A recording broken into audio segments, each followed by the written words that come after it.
الحمد لله الذي وكفى وسلام على عباده الذين اصطفى أما بعد فقد قال الله تعالى في القرآن المجيد والفرقان الحميد أعوذ بالله من الشيطان الرجيم بسم الله الرحمن الرحيم وننزل من القرآن ما هو شفاء ورحمة للمؤمنين صدق الله العظيم وبلغنا رسوله النبي الأمين الكريم ونحن على ذلك لمن الشاهدين والشاكرين والحمد لله رب العالمين۔ محترم عزیزان گرامی معزز سامعین، السلام علیکم ورحمۃ اللہ وبرکاتہ۔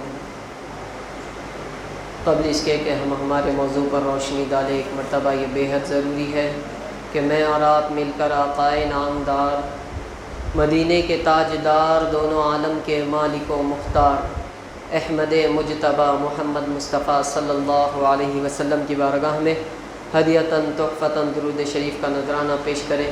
پڑھیے بآباد بلند اللہم صلی علی سیدنا محمد وعلی آل سیدنا محمد وبارک وسلم۔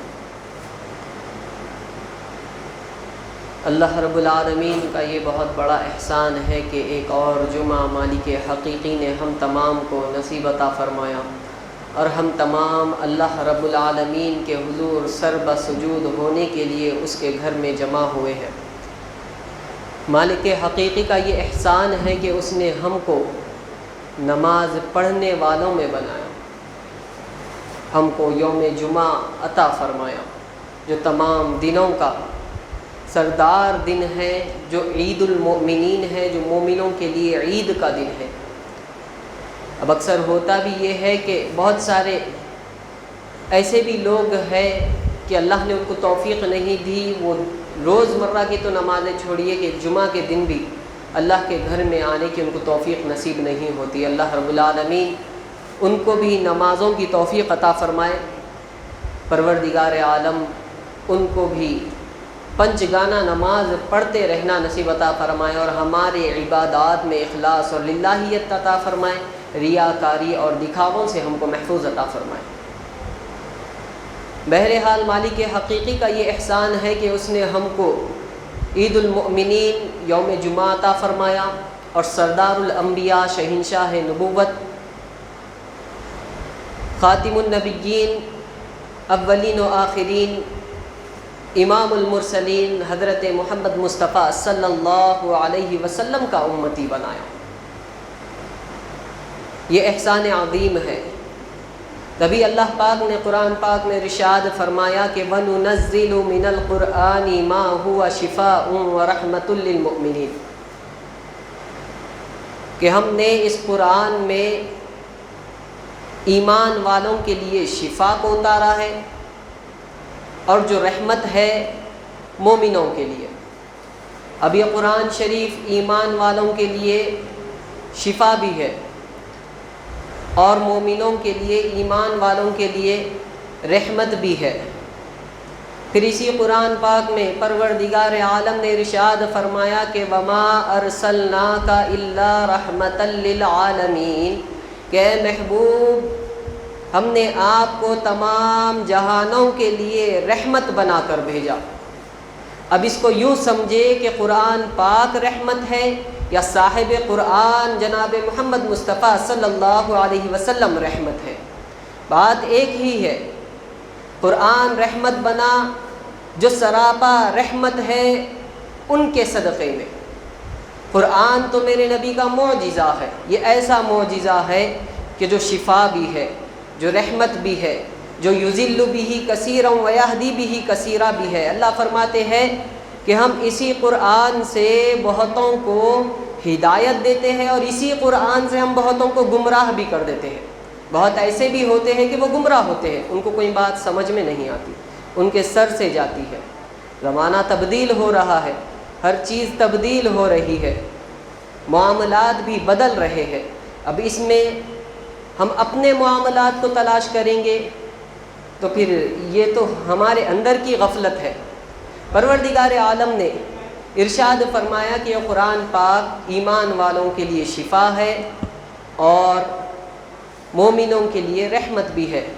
بہرحال مالک حقیقی نے یہ بھی ارشاد فرمایا کہ اے محمد صلی اللہ علیہ وسلم، ہم نے آپ کو تمام جہانوں کے لیے رحمت بنا کر بھیجا، یقیناً میرے نبی سراپا رحمت ہے۔ قرآن پاک کا نزول آقائے دو جہاں حضرت محمد مصطفیٰ صلی اللہ علیہ وسلم پر ہوا کہ آپ کا یہ معجزہ ہے کہ قرآن بھی رحمت ہو گئی۔ پھر اللہ فرماتا ہے کہ یہ قرآن شفا بھی ہے ایمان والوں کے لیے۔ محترم عزیزان گرامی، ذرا غور کیجئے، ان واقعات کی طرف توجہ کیجئے کہ جو قرآن اللہ کا کلام ہے، جو آیات الہیہ ہے، جو اللہ رب العالمین نے اپنے محبوب نبی پر وحی کے ذریعے نازل کیا ہے، جس کو ہم بغیر وضو کے چھو نہیں سکتے۔ قرآن پاک کو چھونا ہے تو وضو کرنا واجب ہے۔ جو بغیر وضو کے، بغیر طہارت کے قرآن پاک کو چھوتا ہے وہ عذاب عظیم کا مرتکب ہوتا ہے۔ اللہ رب العالمین فرماتے ہیں لا یمسہ الا المطہرون، اس کلام پاک کو، اس قرآن پاک کو پاک لوگ ہی چھو سکتے ہیں۔ تو جو قرآن مومنوں کے لیے شفا ہے، رحمت ہے، اس کا یہ ادب اور یہ احترام اور یہ مقام ہے کہ یہ کلام الہی ہے، یہ اللہ کا کلام ہے، کسی ملا کا کلام نہیں ہے۔ اس کو چھونا بھی ہے تو طہارت سے ہونا پڑے گا، وضو کرنا پڑے گا۔ بغیر کسی حائل کپڑے کے آپ اس قرآن پاک کو بغیر وضو کے چھو نہیں سکتے، تب جا کے یہ رحمت اور شفا بنا۔ قربان جائیں کملی والے مصطفیٰ کے کہ جن کے تھوک میں وہ شان ہے کہ وہ بیماروں کو شفا دے دیتا ہے، جو مردوں کو زندہ کر دیتا ہے۔ یہ صرف لعاب دہن مصطفیٰ ہے۔ غور کیجئے کہ قرآن جو اللہ کا کلام ہے، آسمانوں سے اترا ہے، رحمت للعالمین پر اترا ہے، تو میرا یہ کہنا بالکل درست ہے کہ رحمت للعالمین مصطفیٰ جان رحمت سراپا رحمت ہے۔ آپ پر قرآن نازل ہونے کی وجہ سے رحمت بن گیا۔ آپ کے لعاب دہن کی، تھوک کی وہ برکت ہے کہ جس سے لوگ شفا یاب ہو جاتے ہیں، تو اس تھوک کی برکت سے قرآن بھی شفا والا ہو گیا۔ تبھی قرآن میں اللہ نے فرمایا کہ وَنُنَزِّلُ مِنَ الْقُرْآنِ مَا هُوَ شِفَاء، یہ قرآن میں ہم نے شفا کو نازل کیا ایمان والوں کے لیے، وَرَحْمَةً لِّلْمُؤْمِنِينَ وَرَحْمَةٌ لِّلْمُؤْمِنِينَ، اور یہ ایمان والوں کے لیے، مومنوں کے لیے رحمت ہے۔ ایک واقعہ مجھے یاد آتا ہے، حضرت سیدنا جابر بن عبداللہ انصاری رضی اللہ تعالی عنہ، مدینہ طیبہ کے ایک مخلص صحابی رسول ہے، آقائے دو جہاں سرور کائنات حضرت محمد مصطفیٰ صلی اللہ علیہ وسلم کے جانثار ہے، فداکار ہے۔ ہمارے رسول کو دیکھ رہے ہیں کہ وہ کچھ دن سے فاقے میں ہیں، کھانا نہیں کھا رہے ہیں۔ ان کے پاس وہ جو تاجدار کائنات ہے، وہ جو مالک کائنات ہے، کہ مالک حقیقی نے ان کو دونوں جہاں کی سرداری عطا فرمائی ہے، گھر میں فاقہ چل رہا ہے، محمد عربی صلی اللہ علیہ وسلم نے کھانا نہیں کھایا ہے کئی روز سے، تو حضرت جابر بن عبداللہ انصاری رضی اللہ تعالی عنہ رسول اکرم صلی اللہ علیہ وسلم کی خدمت طیبہ میں حاضر ہوتے ہیں اور عرض کرتے ہیں یا رسول اللہ صلی اللہ علیہ وسلم، میرے گھر میں ایک بکرے کی ران کا ٹکڑا ہے، یا ایک روایت میں آتا ہے کہ ایک چھوٹا سا بکرا ہے، میں چاہتا ہوں کہ آپ کی دعوت کروں، آپ میرے گھر پر تشریف لے آئیے۔ میرے نبی نے ان کی دعوت قبول فرمائی۔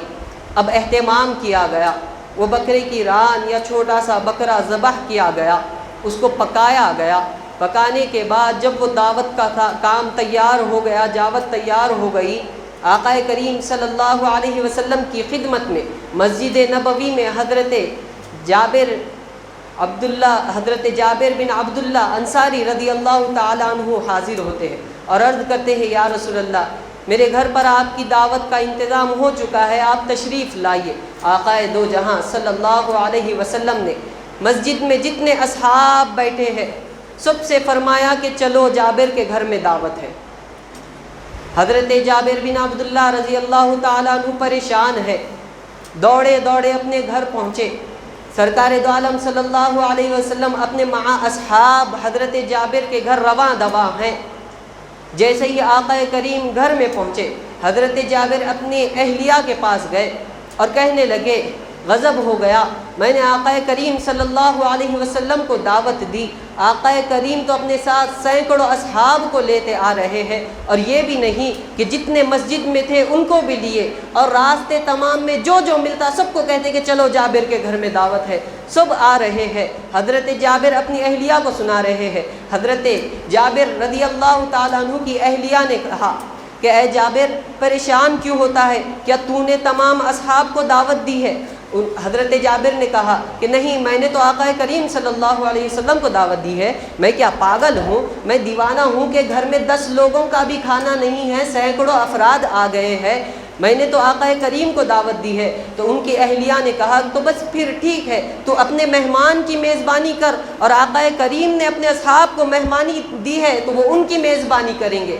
حضرت جابر جیسے ہی آقا کریم کی خدمت میں حاضر ہوئے، آقا کریم نے ان کے چہرے کو دیکھ کر فرمایا جابر گھبرا گیا ہے کیا؟ جا جو ہنڈی تیار کی ہے لے آ۔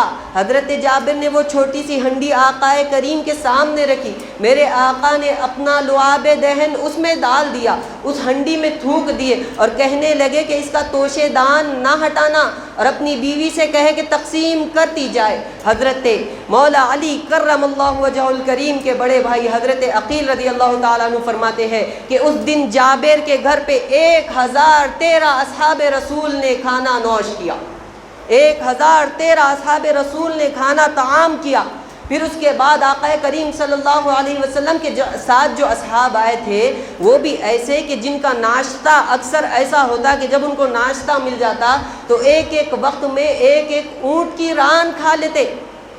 ویسے لوگ حضرت جابر کے گھر میں طعام کرنے کے لیے آئے ہیں۔ پھر آقا کریم نے فرمایا کہ اے میرے اصحاب دونوں زانوں بیٹھ جاؤ اور جی بھر کے کھاؤ۔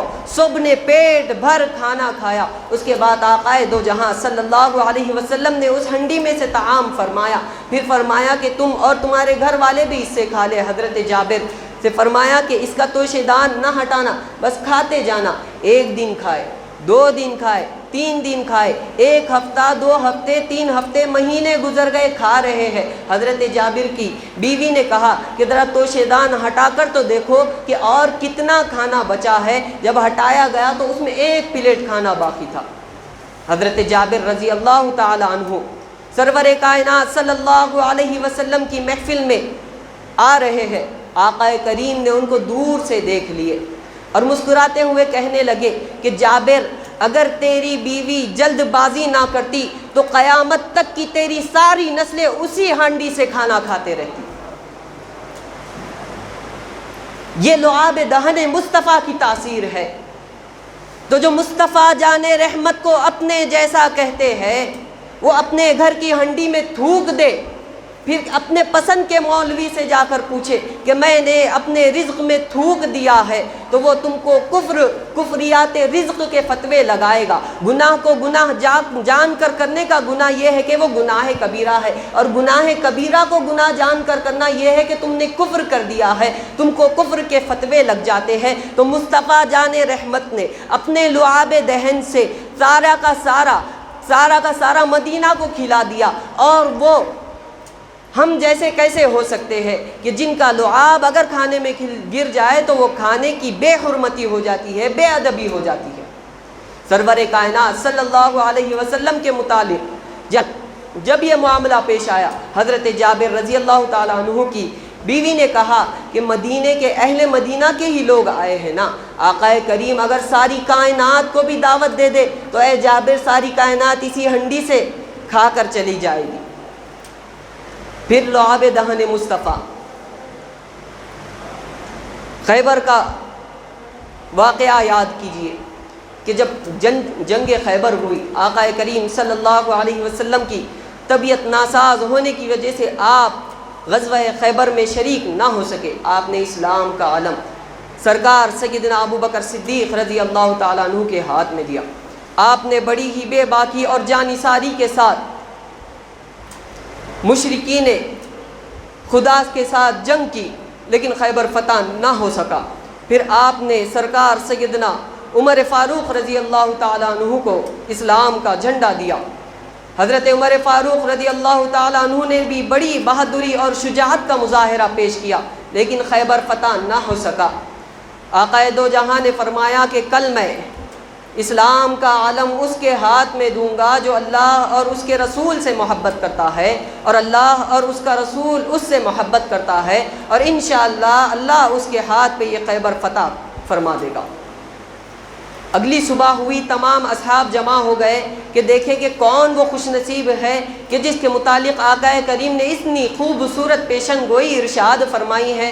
میرے نبی نے مولا علی کرم اللہ وجہ الکریم کو یاد کیا، مولا علی کو آپ کے سامنے پیش کیا گیا۔ حضرت علی رضی اللہ تعالیٰ عنہ کی آنکھوں پر پٹی لگی ہوئی ہے، آپ کی آنکھوں میں تکلیف ہے۔ میرے نبی نے پٹی کھولی، اپنا لعاب دہن بطور سرما مولا علی کی آنکھوں میں لگایا اور اسلام کا پرچم ان کے ہاتھ میں دیا اور کہا مولا علی جاؤ اور قلعے کو فتح کر کے آنا۔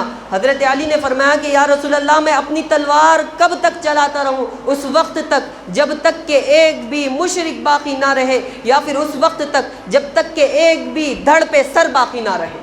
مولا علی نے خیبر کا قلعہ ایسا فتح فرمایا، اور یہ معجزات نبوی رسول اکرم صلی اللہ علیہ وسلم کا معجزہ کہ آپ نے اپنے تھوک سے لوگوں کو شفا عطا فرما دی۔ یہی تو آیت میں نے تلاوت کی کہ وَنُنَزِّلُ مِنَ الْقُرْآنِ مَا هُوَ شِفَاء۔ اب یہ صاحب قرآن ہے یا خود قرآن ہے، آپ خود فیصلہ کر لیں۔ رسول اکرم صلی اللہ علیہ وسلم کا لعاب دہن کی وہ تاثیر ہے کہ بیمار شفا پا جاتے ہیں۔ ایک اور واقعہ مجھے یاد آتا ہے، حضرت سلمان فارسی رضی اللہ تعالی عنہ، آپ اسلام اور حقیقی دین کی خاطر اپنا ملک چھوڑے عرب کی سرزمین پر آ گئے۔ یہاں پر آنے کے بعد حضرت سلمان فارسی رضی اللہ تعالی عنہ ایک یہودی خاتون کے غلام بن گئے۔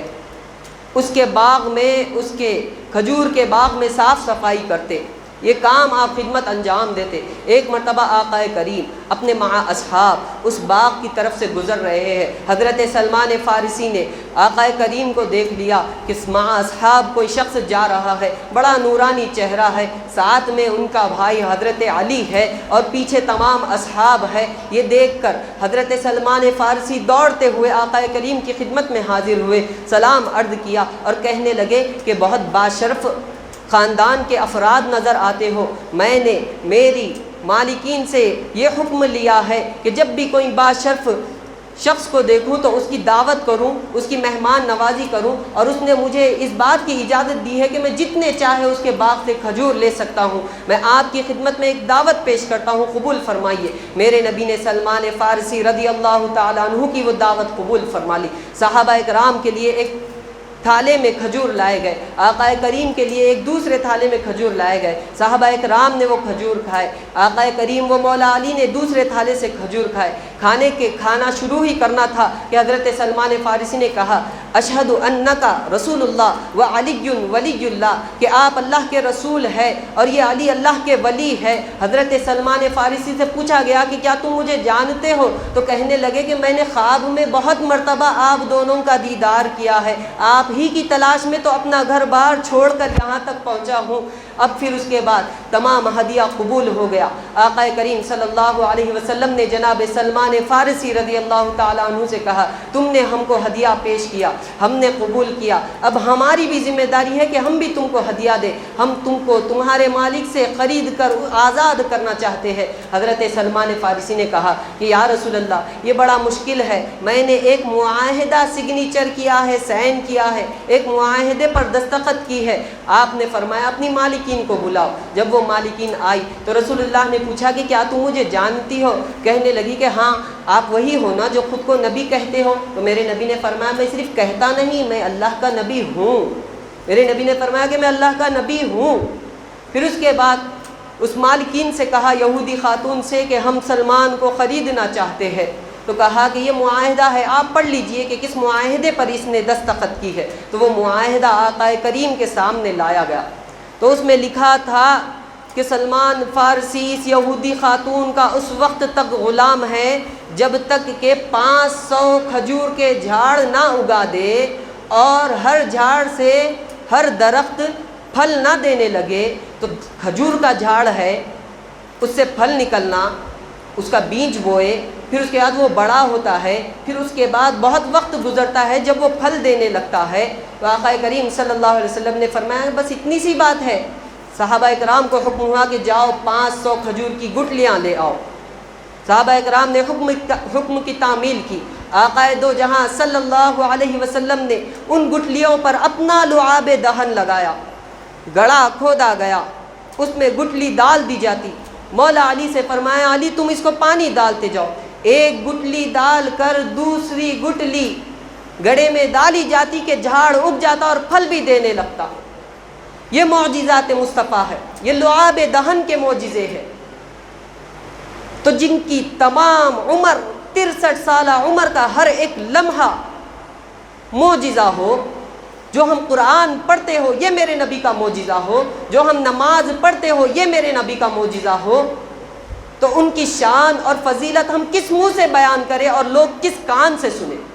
جب ان کی تعریف خدا پاک کرتا ہے، جن کی شان کی قسمیں خدا کہتا ہے کہ کبھی والشمس کہتا ہے، کبھی واللیل کہتا ہے، کبھی والضحیٰ کہتا ہے، فلا اقسم کہتا ہے، پھر کہتا ہے کہ انہ لقول رسول کریم، یہ جو میرا محترم نبی ہے یہ جو کہتا ہے یہ ہمیشہ حق کہتا ہے، اور کہتا ہے ہم کہتے ہیں کہ یہ ہمارے نبی ہے، ہمارے رسول ہے، لیکن اللہ تعالیٰ نے تو ان کو ہمارے لیے کچھ اور ہی بنایا ہے۔ قرآن پاک کی آیت پڑھ رہا ہوں، میں کوئی روایت نہیں پڑھ رہا، آپ کے سامنے کوئی حدیث نہیں پڑھ رہا، میں قرآن کی آیت پڑھ رہا ہوں۔ اللہ ارشاد فرماتا ہے وما صاحبکم بمجنون، سورۃ التکویر کی آیت ہے، 30ویں پارے کی یہ آیت میں نے پڑھی ہے کہ وما صاحبکم بمجنون، کہ تمہارا صاحب مجنون نہیں ہے۔ اللہ فرماتا ہے، غور کیجئے، صاحب، آپ کسی سے بات کریں گے، آپ اپنے دوست کے پاس گئے، کوئی اور شخص آیا اور کہنے لگا کہ آپ یہاں کیا کر رہے ہیں؟ ارے بھائی فلانا صاحب مکان میرا دوست ہے۔ کسی دکان کے پاس گئے، یہ صاحب دکان میرا بھائی ہے۔ صاحب دکان یعنی دکان کا مالک، صاحب مکان یعنی مکان کا مالک۔ اللہ فرماتا ہے کہ وما صاحبکم بمجنون، تمہارا مالک پاگل نہیں ہے۔ آقا دو جہاں تو ہمارے مالک ہے، ہم ان کے غلام ہیں، وہ ہمارے سردار ہے، اللہ نے ان کو ہمارا آقا بنایا ہے، مالک بنایا ہے۔ یہ رحمت للعالمین کی شان ہے کہ ہم بیان کرنا شروع کرتے ہیں تو ختم ہی نہیں ہوتی۔ قرآن کی جو آیت دیکھیں گے نبی ہی نبی نظر آئیں گے۔ زمانہ جب بھی عبادت کرنا چاہے گا تصور رسول اس کے ذہن میں آتا ہی ہے۔ اللہ نے نماز کا حکم دیا، نماز کا طریقہ نبی نے بتایا، نبی نے کہہ دیا کہ یہ قیام ہے تو ہم قیام کر لیے، نبی نے کہہ دیا کہ یہ رکوع ہے تو ہم رکوع کر لیے، نبی نے کہہ دیا کہ یہ سجدہ ہے تو ہم سجدہ کر لیے۔ اب وہ واقعہ یاد کریے کہ جب سرور دو عالم صلی اللہ علیہ وسلم، مطلب میرے کہنے کا یہ ہے کہ اللہ رب العالمین نے عبادت کا حکم دیا، اور آقا کریم کے حرکات، آپ کے افعال، آپ کی کرنی، آپ نے جو کیا وہ عبادت ہے۔ آقا کریم نے جو کیا وہ عبادت ہے، اس بات پر غور کریے۔ اللہ نے تو صرف عبادت کا حکم دیا، نماز کا حکم دیا۔ آقا کریم نے روزہ، اللہ نے روزہ فرض کیا تو روزے کا طریقہ میرے نبی نے فرمایا، بتلا دیا۔ اب نماز، اللہ نے نماز کا حکم دیا، نماز کیا ہوتی ہے، اس کے اذکار کیا ہوتے ہیں، اس کے ارکان کیا ہوتے ہیں، یہ سب سرور کائنات صلی اللہ علیہ وسلم نے بیان فرمایا۔ کہنے کا مطلب یہ ہے کہ جو ارکان مصطفیٰ جان رحمت کے ہیں وہ نماز ہے۔ اگر آقا کریم نماز میں ہاتھ چھوڑ دے تو وہ نماز ہے، اگر آقا کریم قبلہ بدل دے تو وہ نماز ہے۔ اب سرور دو عالم صلی اللہ علیہ وسلم سجدے میں ہے، سرکار سیدنا امام عالی مقام امام حسین علیہ السلام پشت پر آ کر بیٹھ گئے۔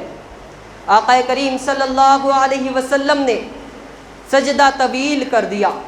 اللہ تعالیٰ نے حضرت جبرائیل امین کو بھیج دیا، اور اللہ نے یہ فرمایا کہ میرے محبوب سے کہہ دو کہ جب تک حسین ان کی پشت سے نہ اترے، وہ سجدے سے نہ اٹھے، روایت میں آتا ہے کہ 70 مرتبہ رسول اکرم صلی اللہ علیہ وسلم نے سبحان ربی الاعلیٰ کی تسبیح پڑھی، اور یہ ایسی تسبیح نہیں کہ جو ہم پڑھتے ہیں، وہ مصطفیٰ جان رحمت کی زبان اقدس سے ادا ہوئی تسبیح ہے۔ سوچئے کہ کتنا وقت لگا ہوگا، اب وقت لگ گیا۔ تو نبی کا سجدہ طول کرنا بھی عبادت ہے۔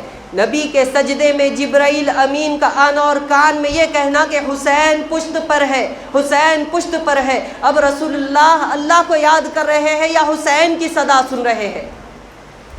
جو غیر اللہ کے نماز میں تصور کی بات کرتے ہیں، یہاں پر دیکھیں کہ جس نے نماز سکھائی ہے وہ اپنے نواسے کی فکر کر رہا ہے۔ اب آقا دو جہاں صلی اللہ علیہ وسلم کا ہر رکن عبادت ہے۔ اگر آقا نے مسکرا دیے تو وہ عبادت ہے، آقا چلنے لگے تو وہ عبادت ہے۔ اب پشت اطہر پر سرکار سیدنا امام حسین علیہ السلام بیٹھے ہیں، یعنی کہ عبادت پر آقا کریم عبادت ہے۔ آقا کریم اب اپنے نواسے کی خاطر گھوڑا بن چکے ہیں، ان کی پشت پر جناب سیدنا امام حسین بیٹھے ہیں۔ اب حضرت امام حسین عبادت پر بیٹھے ہیں، آقا کریم کی زلفیں پکڑے ہوئے ہیں، کبھی عبادت کو رائٹ جانب مڑاتے ہیں، کبھی عبادت کو لیفٹ جانب مڑاتے ہیں۔ پتہ چلا کہ یہ سارا خاندان، یہ جو خاندان ہے، یہ جو اہل بیت اطہار ہے، ان کو سوچا یا سمجھا نہیں جائے گا، ان کو مانا جائے گا۔ محترم عزیزان گرامی، اللہ رب العالمین نے ہم پر یہ احسان کیا کہ اس نے ہم کو ایک ایسی جماعت سے وابستگی عطا فرمائی کہ جس کے پاس سب سے اول فریضہ جو ہے وہ ادب ہے، اخلاق ہے۔ ہم کسی کی توہین نہیں کرتے، وہ ہمارے بزرگ ہیں تو ہم ان کا احترام کرتے ہیں۔ یہ سب سے پہلا منصب ہے اہل سنت والجماعت۔ یہی چیز ہے کہ اللہ رب العالمین ہم کو دونوں جہاں میں کامیاب اور کامران کرے گا۔ تو ہماری ذمہ داری ہے ہم آقا کریم صلی اللہ علیہ وسلم سے سچی پکی محبت اور عقیدت کریں، اور یہ باتیں صرف سننے اور کہنے کی نہیں ہیں، ہم جو بیان کریں اس پر عمل کریں۔ عبادات الہی جو آقا کریم صلی اللہ علیہ وسلم نے ہم کو بیان فرمائی ہے اس پر عمل کریں۔ اہل بیت اطہار کی سچی پکی عقیدت اور محبت کو اپنے دلوں میں جگائیں۔ صحابہ اکرام کی سچی پکی تعظیم اور تکریم کا اہتمام کریں۔ یہی چیز دنیا اور آخرت کی کامیابی کا ذریعہ ہے۔ پروردگار عالم ہم تمام کو کہنے اور سننے سے زیادہ عمل کرنے کی توفیق عطا فرمائے۔ وآخر دعواہم الحمدللہ رب العالمین۔ جو حضرات سنتیں نہیں پڑھے سنتوں سے فارغ ہو جائیں۔